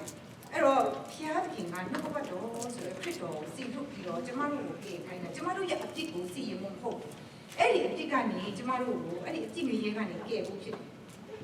ခရစ်တော်ကိုကိုယ့်ရဲ့ကယ်တင်ပိုင်ရှင်အဖြစ်အမှန်တကယ်လက်ခံယုံကြည်သူတွေကကယ်တင်ခြင်းရမယ်ငယ်စစ်ရှိမှာမယုံကြည်သောသူကဖျားခင်၌တပါးဒီသောသားတော်ကိုမယုံကြည်သောကြောင့်ယခုပင်အပြစ်စီခြင်းကိုခံရပြီမယုံကြည်တဲ့ဖြစ်တယ်စီရင်ခြင်းဟာယုံကြည်တဲ့သူတွေအတွက်မဟုတ်ဘူးအဲ့တော့ခရစ်တော်ကိုကိုယ့်ရဲ့ကယ်တင်ပိုင်ရှင်အဖြစ်တကယ်ယုံကြည်လက်ခံခြင်းဟာနှုတ်ကပတ်တော်ကိုယုံကြည်လက်ခံခြင်းနဲ့ဖြစ်တယ်အဲကြောင့်ယောဟန်14:6မှာငါသည်လမ်းကြီးဖြစ်၏တမန်တရားလည်းဖြစ်၏အသက်လည်းဖြစ်၏ငါ့ကိုအမိမပြုတ်ရင်အဘယ်သူညခမင်းတော်ထံကိုမရောက်ရလို့ပြောတယ်ဒီနေ့ကျွန်တော်တို့ဘယ်လမ်းကိုရွှေ့မလဲကျွန်တော်ဘယ်လမ်းခရီးကိုကျွန်တော်တို့ရှောက်နေတယ်ခုနကလေးတွေစနေစုကလေးတွေဆာလက်တရားတစ်ချက်ကိုအင်တရားကောင်းပြောထားတယ်နှုတ်ကပတ်တော်သည်အကျွန်ုပ်ခြေရှိမှနီးခွက်ဖြစ်၍အကျွန်ုပ်လမ်းခီးကိုနင်းစေပါ၏လို့ပြောတယ်။အဲဒီမှာနံပါတ်1အနေနဲ့ခြေရှိကနီးခွက်ပြောတယ်။ခြေရှိကနီးခွက်ကကျမတို့နေ့တိုင်းအသက်ရှင်နေမှုမှာလိုအပ်တယ်။နေ့တိုင်းအလင်းကိုပေးနေတာ။နှုတ်ကပတ်တော်ဘာဖြစ်လို့လဲနေ့တိုင်းလိုအပ်တယ်။နေ့တိုင်းကျမတို့ရဲ့အဖြစ်ကိုပေါ်ပြတယ်။ကျမတို့ရဲ့စာရိတ္တတွေကိုပြုတ်ပြင်တိဆောက်ပေးနေတယ်။ဒီအငယ်ဆာလံ119ငယ်130မှာနှုတ်ကပတ်တော်ရဲ့အလင်းနှုတ်ကပတ်တော်ကအလင်းကိုပေးတယ်။မလိမ္မာတဲ့သူတွေကိုလိမ္မာစေတယ်လို့ပြောတယ်။ဟာဖျားပြန်ငါတို့ပြည့်ရှိပြီးသားတည်တယ်ငါတို့အသိခံပြီးပြည့်တွေကိုပေးဆက်ပြီးအဲ့တော့ငါတို့အပြည့်တွေစုတောင်းစရာဘယ်တော့မှမလိုဘူးဆိုမှမှာပြည့်တော့အသိခံခဲ့တယ်ကျမတို့ခြာတော့အသက်ရဖို့ဖြစ်တယ်ဒါပေမဲ့နေ့တိုင်းကျမတို့ရဲ့အပြည့်တွေရောနှုတ်ကပတ်တော်ဆိုကြည်တယ်ကျမတို့စီးကြောဖို့ကြည့်ရကောင်မစီကမလို့အနေကျမတို့နေ့တိုင်းပြည့်မှာနေ့တိုင်းအပြည့်တွေရှိအဲ့တော့နှုတ်ကပတ်တော်ကခြေရှိကမိခွက်လို့လမ်းပြမှကျမတို့ကအမှားအမှန်ကိုသိမယ်အကောင့်အဆိုးဆိုတော့ကျမတို့သိတယ်ကျမတို့ရဲ့မကောင်းမှုတွေဒီရေနဲ့ကျမတို့နေ့တိုင်းစီးကြောလို့ ဥမာအမေငယ်တော့ငါအမေငါ့ကိုရေချိုးပြီးလို့ပြောတယ်အဲ့ကြောင့်ငါရေဘယ်တော့မှချိုးစရာမလိုတော့ဘူးပြောလို့လားငါလူခဲ့တဲ့3လလောက်ကသွားတိုက်ပြီးငါသွားမတိုက်တော့ဘူးလို့ပြောလို့နေ့တိုင်းညစ်ပတ်နေတယ်ကျမတို့ခန္ဓာကိုယ်အဲ့တော့ကျမတို့ရေချိုးရတယ်သွားတိုက်ရတယ်လက်ဆေးရတယ်ဒီခန္ဓာကိုယ်အပြင်ပိုင်းကိုကျမတို့ဆေးတယ်ခုနပြောတဲ့ကရကံကတတ်နိုင်ဆုံးကျမတို့ကမကျွတ်လို့ကျမတို့ထိန်းနိုင်တယ်လို့ပြောဆိုဝစီကတချို့တော်ထိန်းနိုင်တယ်ရှိတယ်ဒါမဲ့ဒီလိုပဲဝါနာရပဲဆိုလို့ပေါ့ဆိုင်ဟောတော့ဝစီကဆိုတာဘလောက်ထိန်းတဲ့ခါကျတော့ထွက်သွားတာပါစကားမနှောကဆိုဘူးမှမထိန်းနိုင်ဘူးစိတ်ထဲကနေနေတိုင်းပြစ်မှားနေတယ်ဒီအပြစ်တွေကိုကျမတို့ကနှုတ်ပတ်တော်ဆိုရင်ရေနဲ့မဆေးကြောလို့ကျမတို့မရကျမတို့မြင်ရတဲ့ခန္ဓာကိုယ်ပဲဆေးဖို့ကျမတို့ရဲ့ခန္ဓာကျမတို့ရဲ့နှလုံးသားထဲမှာကျမတို့ရဲ့စိတ်နှလုံးထဲမှာဝိညာဉ်ထဲမှာရစ်ပတ်နေတဲ့အရာတွေကိုနှုတ်ပတ်တော်နဲ့ဆေးဖို့ကျမတို့လုပ်ပါတယ်နံပါတ်1ကလမ်းခီးကိုလင်းစေတယ်အဲ့တော့ဘယ်လမ်းခီးကိုပြောတာလဲဘဝလမ်းခီးလို့ဆိုရင်ဘောပြန်လာဒီလိုမွေးလာတယ်ဒီလိုကြီးလာတယ်ငါပူလာတယ်အဲ့အိမ်တော်ပြုတ်တယ်မွေးလာတယ်ငါသိတယ်အဲ့ငါသိမယ်ဆိုတဲ့နေရာမှာပြတ်သွားတာလားကျမတို့ရဲ့ဘဝလမ်းခီးဆိုတာကပါအဆက်ဆက်သွားရအောင်မယ်အခုကျမတို့ဘယ်လမ်းပေါ်မှာရှောက်နေလဲကိုယ့်ရဲ့ပန်းနိုင်ကပါလဲဘယ်နေရာမှာဘာတွေရှိလဲဘာတွေဖြစ်လဲ GPS ကိုကျမတို့သိနေတာကားရဲ့ GPS တော့ကားသွားလိုက်လာလဲအိမ်နဲ့လမ်းဆိုရင် GPS မျိုးတော့လို့ရတယ်ဒါပေမဲ့ဘဝကခီးကသွားလိုက်လာလဲမရဟာမနေ့ကငါတို့ဖြစ်တယ်ပြန်သွားမယ်မရတော့အတော့ပြင်လို့မရတော့ပြီးသွားမဖြစ်အောင်ကျမတို့ဆင်ခြင်လို့ရအဲ့တော့လမ်းကိုသိတယ်ကိုဒီကနေကိုဘယ်ကိုသွားမယ်ကိုလမ်းကိုသိချာသိနေရတယ်အဲ့ဒါကလမ်းခီးကိုလင်းစေတယ်နီးချီရှိကနီးခွတ်ဆိုတာ GPS ဆိုတယ်နီးတိုင်းအနီးကဟိုသိနေရတယ်မတူဘူးပေါ့လင်းစေတယ်လို့ပြောတာလင်းမြင်ရတယ်ပေါင်လို့မြင်ရမှာရှိလေးအဲ့တော့လူကပတ်တော်လည်းအသက်ရှင်နေအတွက်တည်ခြင်းရဟာလမ်းဆုံးဖို့ဆိုတော့ကျွန်တော်သိတယ်အဲ့လိုသိတဲ့အတွက်ကြောင့်တည်ခြင်းရကျွန်တော်တို့ကြောက်စီတည်ခြင်းတရားကိုကြောက်တယ်ဆိုတာတည်ပြီးရင်ဘာပဲသွားမလဲတည်ပြီးဘယ်ရောက်မလဲတည်ပြီးရင်ငါဘာဖြစ်မလဲအဲ့ဒါကိုမသိတော့လူရဲ့တည်ခြင်းတရားကိုကြောက်တယ်လူကပတ်တော်မှာဘာဖြစ်မလဲဘယ်ရောက်မလဲတည်ပြီးရင်ဘာအကုန်လုံးပါနေတာဖြစ်တယ်အဲ့ဒါလမ်းပြမြေပုံလို့ဖြစ်တယ်လမ်းပြမြေပုံလို့ဖြစ်နေတဲ့အချိန်ကျတော့ကျွန်တော်တို့ဒီအကြောင်းအရာကိုသိနေတဲ့အချိန်ကျမတို့တို့ကြောက်စီတည်ခြင်းတရားဆိုတာကြောက်စီဟုတ်ဘဝခီးဆိုတာကျမတို့ကတည်တာနဲ့ပြီးသွားတာမဟုတ်ဘူးကျမတို့ဆက်ပြီးသွားရအောင်ဗျာဒိတ်ကျအဆုံးကိုဖတ်ကြည့်ကျမတို့ရဲ့ဘဝခီးဘယ်လောက်ကြည့်သွားရမယ်ဆိုမှပါတယ်ချီဆောင်ချင်းလာမယ်ဘေးဒဏ်ကြီးကာလတွေရှိမယ်တိုးနဲ့စိတ်နဲ့ခွဲမယ်ယုံကြည်သူနဲ့မယုံကြည်သူတော့တော်ဘူးကတင်ပိုင်ရှင်တွေယုံကြည်သူလက်ခံခွဲပြီးစာရနဲ့သူ့ကောင်းပါလေကိုနှစ်တစ်ထောင်သူတို့ချုပ်ထားတယ်အဲ့ဒီနှစ်တစ်ထောင်ချုပ်ထားတဲ့အတွင်းမှာဒီကဘာကြီးမှာခရစ်တော်ရဲ့နှစ်တစ်ထောင်ပို့ဆိုခြင်းဆိုတာရှိတယ်နှစ်တစ်ထောင်ကြီးတော့နေရအောင်မယ်နှစ်တစ်ထောင်အဲ့ဒါပြီးရင်စာရကိုလွတ်လိုက်မယ်မိစ္ဆာပရောဖက်တွေအပေါင်းပါတွေလွတ်လိုက်မယ်ပြီးအမေဂဒုံစစ်ပွဲဖြစ်တယ်အမေဂဒုံစစ်ပွဲဖြစ်ပြီးမှ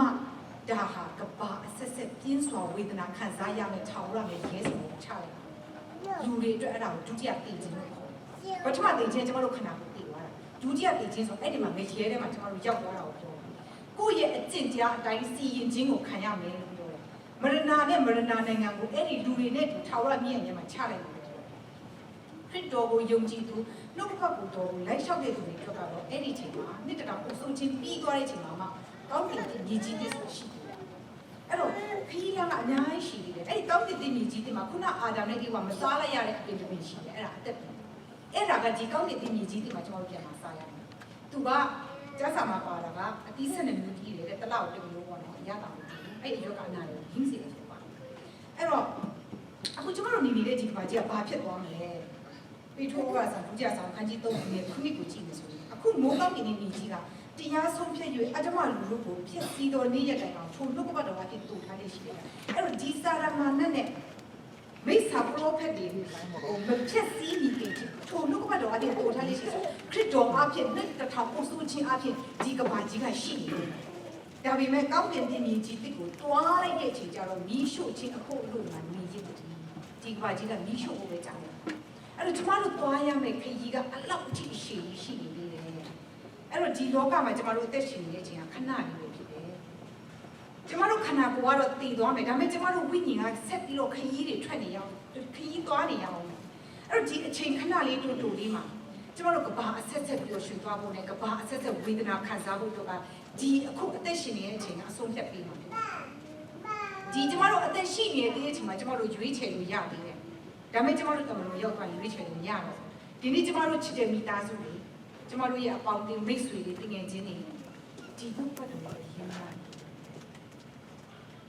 အဲကျမတို့နှုတ်ပတ်တော်ကိုဝင်ရဖို့လိုအပ်တယ်ကျမတို့အချင်းချင်းချစ်ဖို့လိုအပ်တယ်အချင်းချင်းခွင့်လို့ဖို့အတွက်ကျမတို့အများကြီးလိုအပ်ပါတယ်နံပါတ်3အနေနဲ့နှုတ်ပတ်တော်ကယုံကြည်ခြင်းကိုပေးတယ်ရောမ10:7မှာယုံကြည်ခြင်းကကြားနာခြင်းကြောင့်ဖြစ်တယ်ကြားနာခြင်းဟာနှုတ်ပတ်တော်ကြောင့်ဖြစ်တယ်လို့ပြောတယ်ကြားနာတယ်ဆိုတာကနှုတ်ပတ်တော်အစစ်ဖြစ်ဖို့လိုတယ်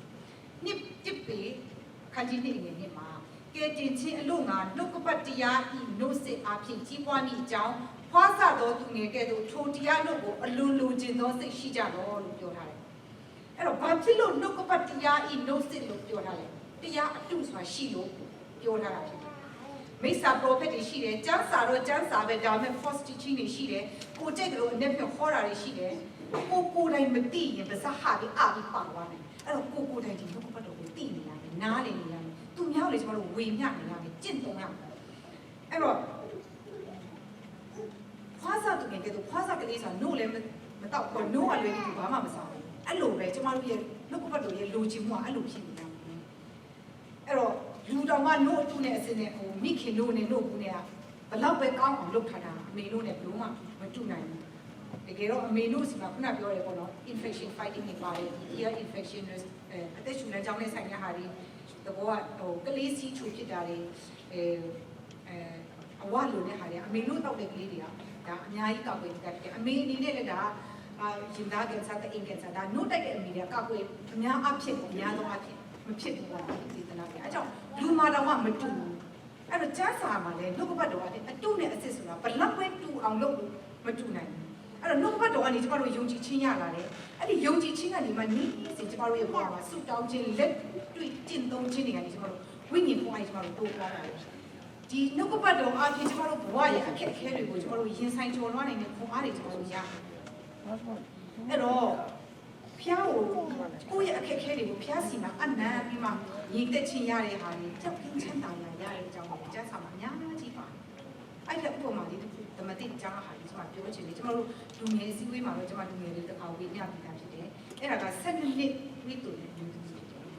်မင်းကလေးတယောက်အနေနဲ့ကျွန်တော်စက်ကြည့်12နှစ်တွေးတူနေဆိုတာသူ့အတွက်အင်မတန်မှဆိုးပါတယ်သူလူတော်လည်းမတူသူဘဲမှသွားနိုင်မှာမဟုတ်ဘူး12နှစ်လုံးဒီဝေဒနာခံစားနေတာသူ့မှာရှိတဲ့ပတ်စံလည်းကုန်ပြီတဲ့စီးဆရာလည်းကလုံးလက်မြောက်ပြီးမကုတ်ပေးနိုင်တော့အဲ့မှာသူကခရစ်တော်ကကုတ်ပေးနိုင်တယ်သူယုံကြည်သူယုံကြည်တဲ့အတိုင်းကြောင့်ပဲသူသွားတယ်အဲ့တော့လူတွေကအများကြီးလူအုပ်ကြီးကတွန်းထိုးတယောက်နဲ့တယောက်နဲ့အဲ့မှာသူကမိန်းကလေးဖြစ်တယ်အခုခေတ်လိုမျိုးပွင့်လင်းအရန်ကြီးပြောလို့လည်းမဟုတ်ဘူးအဲ့ဒီခေတ်ကြီးကအဲ့မျိုးဆိုပြောရမယ်လေသူလူတွေအများရှိမှသူလို့ပြောလို့အဲ့ကြောင့်သူကပြောတယ်ခရစ်တော်ရဲ့ဘုရားလေးကိုတူလိုက်ရတာနဲ့ငါကြောက်တယ်သူယုံတဲ့အတိုင်းပဲသူတိုးလိုက်တဲ့အချိန်မှာချင်းပြောင်းလို့အဲ့ဖြစ်သွားမှာဟုတ်အဲ့တော့သူတမန်တော်လေးမှာကျွန်တော်ဆရာကြီးလူတွေတော့ကြည့်အများကြီးဒီနားမှာတိုးဝိမှလုံနေတာဘယ်သူချိလဲဆိုကျွန်တော်ဘယ်လိုပြောမလဲလူတွေတော့အများကြီးချိမဟုတ်ဘူးငါဆရာတူလေးရိုးရိုးတာမှန်ထိတာလေယုံကြည်ခြင်းအပြည့်နဲ့ထိတာအဲ့ကွာသွားတယ်သူဟာယုံကြည်ခြင်းအပြည့်နဲ့တိုးလိုက်တဲ့အတွက်ကြောင့်ဘုရားခင်ဆရာတဘိုးကအလိုလိုထွက်ယေရှုကငါတို့ငါဆက်တဲ့ဘိုးတွေထွက်သွားပြီလို့သူတော့အတိနောက်ကျအားကြောင့်လို့အဖြူရတာစတိုးတယ်မျိုးကတော့ခရစ်တော်တိလိုက်တဲ့အချိန်မှာတော့နောက်ကျပြီသူကပြောင်းနေကျမတို့အလားကြီးမားတဲ့ယုံကြည်ခြင်းရှိတယ်ကျမတို့ယုံကြည်ခြင်းအပြည့်နဲ့စုတောင်းခြင်းဘုရားဆရာကိုလိုလိုထွက်ဒီဟာတွေကအများကြီးရှိပါတယ်လို့ကျမ်းစာအဲ့တော့ခရစ်တော်ကိုယုံကြည်သူတွေတပည့်တော်တွေဒီနောက်လိုက်နေတာအဲ့တော့ကတော့ယုံကြည်သူလို့ကျမ်းစာမှာနှုတ်ကပတ်တော်ကြောင့်မလို့ယုံကြည်သူတွေကဖွဲ့စည်းမှနေတယ်ဒီနေ့အသင်းတော်ဖွဲ့စည်းပြီးသူတို့နေလာအဲ့တော့ကျမတို့အသင်းတော်ဆိုတာစပြီးဖွဲ့စည်းတည်ထောင်လာတဲ့အချိန်မှာကျမတို့ဒီနေ့ကနဦးအသင်းတော်တွေရဲ့ယုံကြည်သူတွေရဲ့အကြောင်းကိုကျွန်တော်နည်းနည်းပြန်လေ့လာဖို့ဖိတ်ခေါ်ချင်ပါတယ်အဲ့တော့ကနဦးအသင်းတော်လို့ပဲဖြစ်လာတယ်ယုံကြည်သူတွေရဲ့တသက်ခံချက်ဤဝင်ကြီးတရားတွေကိုကြားပြီးမှလူတွေကဗတ္တိဇာခံရတယ်လို့သက်ဆောင်ပါပါအဲ့ဒါနဲ့ယုံကြည်သူတွေတိုးပွားလာနှုတ်ကပတ်တော်နဲ့ပြေဝပြီးအဝိကြီးလေးခေါ်တဲ့ခါမှာတော့သင်တို့ဒီငါဤတက်တည်ဖြစ်ကြဤဆိုတဲ့အတိုင်းပဲသူကပါစက်ကနေပေါ့တက်တည်ဖြစ်သူတို့ကကြာကြတယ်ဖြစ်တယ်အဲ့ဒီတက်တည်ဆိုတော့ Greek လိုဗမာလိုကအာဇာနည်ပေါ့သူကဒီ mantra ကနေလာ mantra ကကြတော့အမှန်တရားအတွက်လိုအပ်ရင်အသက်ကိုတော့အသေးခံတဲ့သူလို့ပြောတယ်အဲ့ဒါကိုဆရာကြီးယူတတ်တာအသက်သေးဆိုပြီးတော့ဘာသာပြန်လာတယ်အဲ့တော့အေဝံဂေလိတရားအတွက်နှုတ်ကပတ်တရားတော်အတွက်လိုအပ်ရင်အသက်ကိုတော့ပေးပြီးမှဟောကြားမယ်သူတွေလို့ပြောချင်တယ်အဲ့ဒီခေတ်ကတော့သူရဲ့ခံယူချက်ဒါအလေးအနက်ထားပြီးလုပ်ရမယ့်အရာသူဖြစ်နေဆိုတော့သိစေအဲ့တော့ယုံကြည်သူတွေကဗတ္တိဇံကိုခံကြတယ်လို့ပြောတာနဲ့ကျမလေးနဲ့အချင်းအကြောင်းကိုပြောနေတာမဟုတ်ဘူး။ဘာဖြစ်လို့လဲဖျားခင်ကဂိုင်းကနာခွဲခြားတဲ့ဖျားမဟုတ်ဘူး။ဒါပေမဲ့နိုင်ငံတိုင်းကိုကျမတို့ကြည့်လိုက်မယ်ဆိုရင်နိုင်ငံတစ်ခုစီမှာဂိုင်းကနာတစ်ခုစီကိုဖျားကအကြီးကနေအောင်ပြီးပြီးမှအသုံးပြုနေတာတွေ့ရတယ်။ဥပမာအီတလီနိုင်ငံကိုသွားမယ်ဆိုရင် Roman Catholic တွေရှိတယ်။ပြစ်ချင်းဆိုတာအရန်ကိုရှားမယ်။ဂျာမနီမှာလူတွေလည်းရှိတယ်။ဒါသူစပြီးထိထောင်တာ။အင်္ဂလန်မှာကအင်္ဂလိပ်ကစကော့တလန်တို့လိုမျိုးကိုရီးယားတို့လိုမျိုးကတော့ Presbyterian များတယ်ကျမတို့လည်းလိုပဲအတူတူပဲဒါပေမဲ့ကျမတို့က liberal ဖြစ်တယ်သူက conservative ဖြစ်တယ်အဲ့ဒါလေးကိုနည်းနည်းကွာတယ်တရုတ်တို့စင်ကာပူတို့က Methodist များတယ်တရုတ်ကအဲ့တော့အမေရိကလိုဘရာဇီးလိုဗမာပြည်လိုဟိုနာဂလန်လိုနိုင်ဂျီးရီးယားလိုနိုင်ငံတွေကညှိချင်းတယ်နိုင်ငံတနိုင်ငံစီမှာမတူဘူးဖျားအသုံးပြုသွားတာကိုပြောချင်တယ်ဖျားကတခြားတွေကိုမသုံးဘူးလို့ပြောတာမဟုတ်ဘူးအဓိကတာဝန်ရှိတယ်လို့ပြောချင်တယ်အချင်းချင်းမတူတာကပြဿနာမဟုတ်ဘူးအဲ့ဒီမတူတာကိုမတူတဲ့အတိုင်းကျမတို့ကလက်ခံပြီးမှအတူတူကနေထိုင်ခြင်းကအဓိကဖြစ်တယ်ခိုင်ကြရင်ကျမတို့ကဂိုင်းကချင်းမတူဘူးဟုတ်တယ်ဒါပေမဲ့ကျမတို့ဘယ်မှာတူလဲဖျားပြည်ကိုယုံကြည်ရဲဆိုရင်ကျမတို့ဒီနေ့ကျမတို့အတင်းတော်မှာလူမျိုးတူတဲ့တူတာမတူတာကိုသူတို့ကြည့်ကြတာတော့တူတာပါရှိတယ်သူတို့အဲ့ဒီတူတဲ့အချက်ပေါ်မှာယုံကြည်မှကျမတို့တင်းတော်လာအဲ့ဒီဂျင်ပေါ်ဒီတော့ဘုထုခင်ဘုံမှာတယ်ရတဲ့ဂျင်ပေါ်မှုကနေဘုံငိုင်းကြိုင်တဲ့ကာမယ်ကိုဘုံငိုင်းတိုင်ဘုံငိုင်းကနေမြစ်ခုံးတာဘုံကနေမကမိုက်တာဒီဆိုတော့အဲ့တော့အချင်းချင်းအပြစ်မြင်နေဆိုတာလောကပတ်တော်နဲ့တွေ့ဖြီးတဲ့အချက်ဖြစ်တယ်အဲ့ကျွန်မဖီစကူမှာတင်တော့ကလေးအတွေ့နဲ့ကျွန်မပြောချင်တာပါလားဖီစကူမှာတင်တော့ကလေးတွေကိုတင်ချဆိုတာမသိခင်ပါအပေါင်းအနှုတ်အပြတ်အစားဆိုတာမသိခင်ပါဒီတင်ချရဲ့ basic concept နဲ့ကလေးတွေကို same and different same not the same အရင်တည်းဘာနဲ့တူတယ်ဘာနဲ့မတူအဲ့ဒါလေးကုန်တယ်အဲ့ဒါပြီး matching ဆိုတာအဲ့ဒီတူတာနဲ့မတူတာတိပြီးမှနောက်တစ်ဆင့်က matching ဆိုတာ like ဖိနေတဲ့ဟာကိုသိတယ် like ဖိနေတဲ့ဟာဥမာဒါလေးနဲ့ဒါလေးပြောဟာဒီအကောင်လေးကတော့ဒီအကောင်နဲ့ဒီကောင်ကတစ်ဖိမှနေတယ်ဒီဟာလေးကရေမှနေတယ်အဲ့လိုမျိုးပေါ့အဲ့ဒါပြီးတော့ sorting ဆိုတာတင်တဲ့ချိန်မှာဆရာမရှင်းများအဲ့ sheet တွေကတော့အယောင်ဆိုမစဝိုင်းလေးဖိကနေပါလေပုံရှိုးလိုက်ကြည့်တော့ miss ဆိုတယ်လို့ပြောတာအဲ့တော့ကလေးကထိုင်ကြည့်နေဘာလို့ရမလဲအဲ့တော့သူကခုနပြောတယ်စဝိုင်းနေတူစုဖိကနေတူစုစတူယာနေတူစုလို့လေဒါပဲစကားတူစုနေအဲ့ဒါဆရာမပြန်ရောလိုက်တယ်ပို့ပြီးနောက်ထပ်ဒီထဲကနေတူစုပြန်ခွဲကြည့်ကလေးအကြာကြီးစဉ်းစားဟိုတိပြီးတဲ့အဲ့မှာသူကခုနပြောတဲ့အဲ့ shape ကိုသူကြည့်နေတဲ့အယောင်နဲ့ပြန်ကြည့်လိုက်ဟုတ်ပြီအနီရောင်တွေတအုပ်စုအဝါရောင်တွေတအုပ်စုအပြာရောင်တွေတအုပ်စုတွေတက်မယ်အနီရောင်ဆိုတဲ့အုပ်စုမှာနီတော့နီတယ်ဒါပေမဲ့အားလုံးမတူတချို့ကဆက်ဝိုင်းတချို့က3ရန်တချို့ကစတူရန်ပုံစံမတူတော့ဒါပေမဲ့သူတို့အားလုံးတူတာပါလေနီတယ်ဆိုရင်ညမှာသူတို့တူတယ်ဒါကလေးတွေငယ်ငယ်လေးမှာသူတို့တင်သွားတာဒီအတိကလေးကနေဖြည်းဖြည်းကြီးလာတော့ညာတော့ဖြစ်ဒီမှာမတူတော့ကျမတို့တွေကမတူရင်ညံပြတ်တာလုပ်ချင်ရတာရှိအကလေးတွေဖိနေတယ်တော့အဲ့လိုပဲကလေးတွေကမှအစ်စ်ပဲရောက်တာအစ်စ်ပဲရောက်ဆိုတိတ်မရဲသေးတော့တို့ညငါတို့ညပုံတူဆွဲရအောင်ဒီပကြီးကားဆိုတော့တယောက်ကမင်းကလေးကတော့အပြာလေးဆွဲတာကောင်လေးကတော့ကြည့်နေတာကြည့်မှသူကအဝါရောင်လေးကမှဒီလူလေးပဲတော့တယ်လေအော်တာမဆိုင်ဘူးငါအဝါရောင်မကြိုက်ဘူးလေငါအပြာကြိုက်တယ်အပြာဆွဲငါမကြိုက်ဘူးလေငါ favorite color အဝါလေငါအမရံဖြစ်တော့လုံးဝဆွဲလို့မရတော့မင်းကလေးကပို့သွားတော့ PSC အပြာလေးကိုယူမှအဲ့တော့ဝါရောင်မှာတို့ထလိုက်တာအပြာပဲဆွဲရမယ်ဆိုတော့အဲ့ဒီစီးကဝါလည်းမဝါဘူးပြာလည်းမပြာအစိမ့်ဖြစ်သွားတယ်ဘာလို့လဲဆိုတော့အဝါနဲ့အပြာနဲ့ကြောင်းအစိမ့်ဖြစ်တာကိုစိမ့်တော့ငိုရောအဲ့မှာအာပြင်းနဲ့ငါကိုဖြတ်စီလိုက်ပြီးအခုလေကြည့်တယ်ငါမကြက်တဲ့အရာတော့အပြတ်တာဖြစ်တော့အဲ့မှာဆရာမကဖြစ်ရှင်ဒီဘောအချင်းအဲ့မှာတော့ဒီဖိနိအချိန်ကကုန်လုံး 3K3 နဲ့4နဲ့ပေါင်းထားတဲ့အချိန်အဲ့ဒီကောင်လူလုံးကောင်းလေဘလို့လူကြီးပိုကောင်းတယ်လို့ထင်တယ်အဲ့မှာသွားလိုက်မှာတော့ဟုတ်ပြီလေဟိုတဲ့အကြီးကချက်ဖြစ်နေဘူးလားခုန ဒီလိုတိုင်းလုပ်ပြီးခုလည်းငါလာတယ်ရောက်လည်းမရှိတော့ဘူးပါညာမကလေးကငါကြိုက်တာအပြာတော့တယ်ငါကြိုက်တာအဝါတော့တယ်အဲ့အဝါကပါရမှာလေအခုဒီမှာစိမ့်သွားပြီ that's okay တဲ့အစိမ့်ဆိုတာတက်ပြီးနေမှာစိမ့်လို့ရတယ်အဲ့အစိမ့်ရမှာတော့တက်ပြီးလို့ပဲအပြာရောင်လို့ဆိုတာဘိုးကောင်းတယ်လို့ပဲကဲမင်းညီနိုင်ကြိုက်တဲ့အဝါရောင်လားဒီလုံးလေးပါနေတယ်ဟိုချစ်တယ်အရန်လာတယ်ချစ်တာချစ်အကျမမီးကြောင်းတယ်တော့လည်းဆောင်းထူနေတယ်ကျမတို့မတူတာမဟုတ်ဘူးကျမတို့ရှိနေတဲ့နေရာမှာအကောင်းဆုံးအသက်ရှင်ခြင်းအဖြစ်နှုတ်ကပတ်တော်အတိုင်းအသက်ရှင်ခြင်းအဖြစ်လူတိုင်းအဲ့လိုလားလုပ်နေတာသိကြတဲ့ချစ်တာချစ်တယ်ကိုပါဝင်တဲ့နေရာအကောင်းဆုံးပါဝင်တော့ညာအရေးကြီးတယ်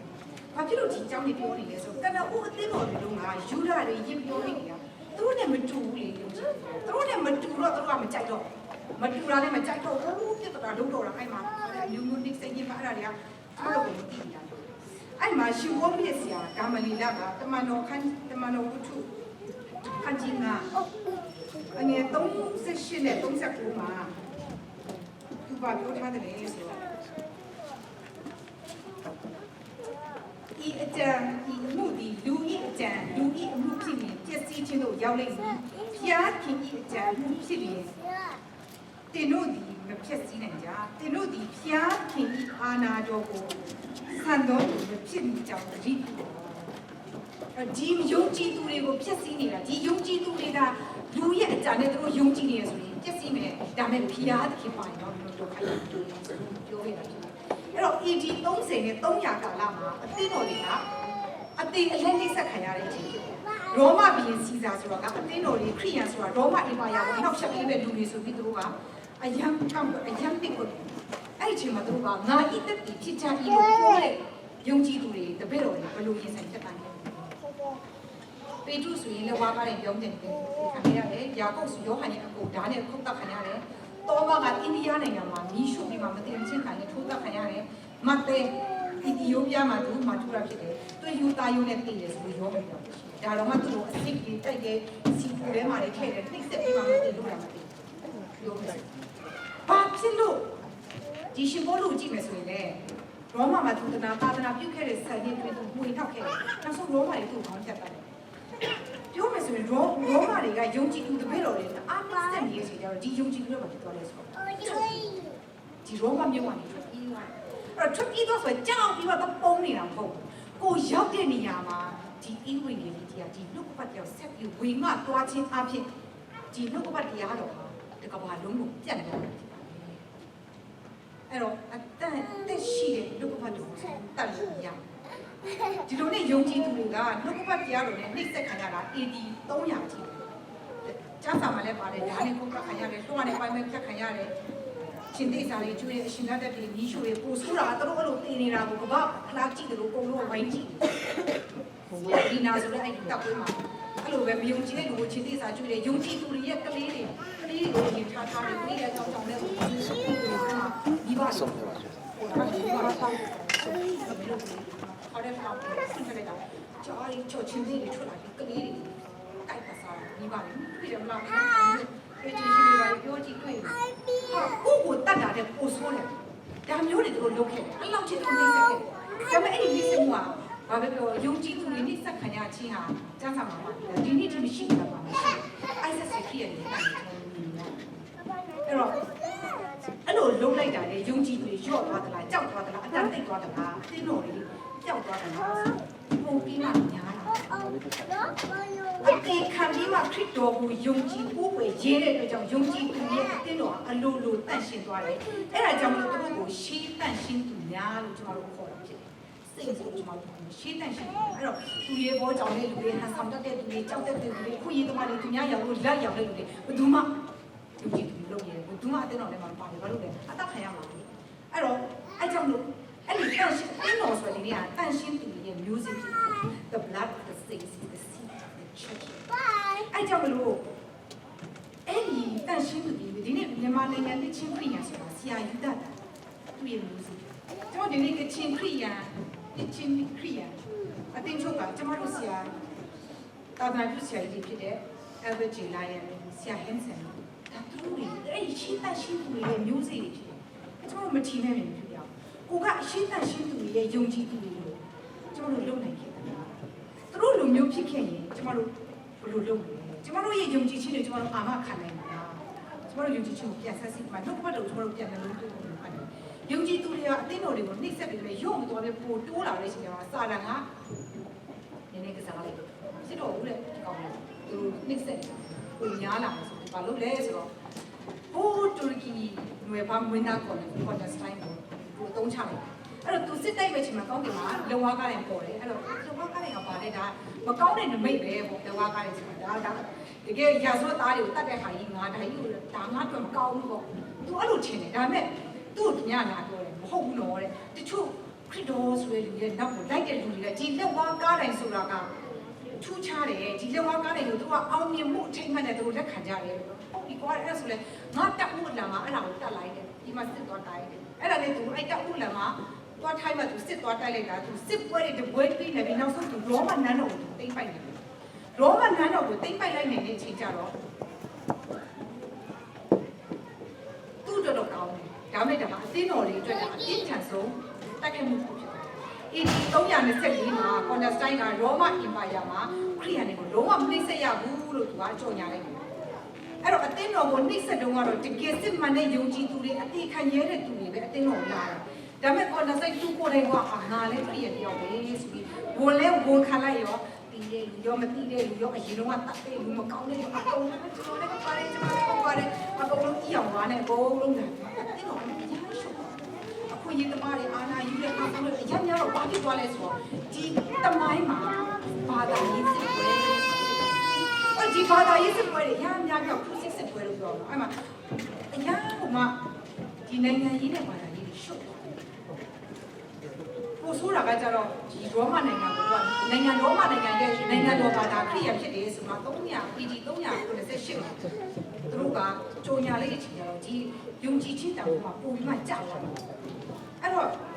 ဒါပေမဲ့အခုရှိတာကအသက်ရှင်တဲ့နှုတ်ပတ်တော်ဖြစ်တဲ့အတွက်ကြောင့်စစ်မှန်တဲ့ယုံကြည်ခြင်းရှိတဲ့သူတွေနဲ့ဆက်လက်ပြီးမှဒီနှုတ်ပတ်တော်ရှင်းတာလာဒီနေ့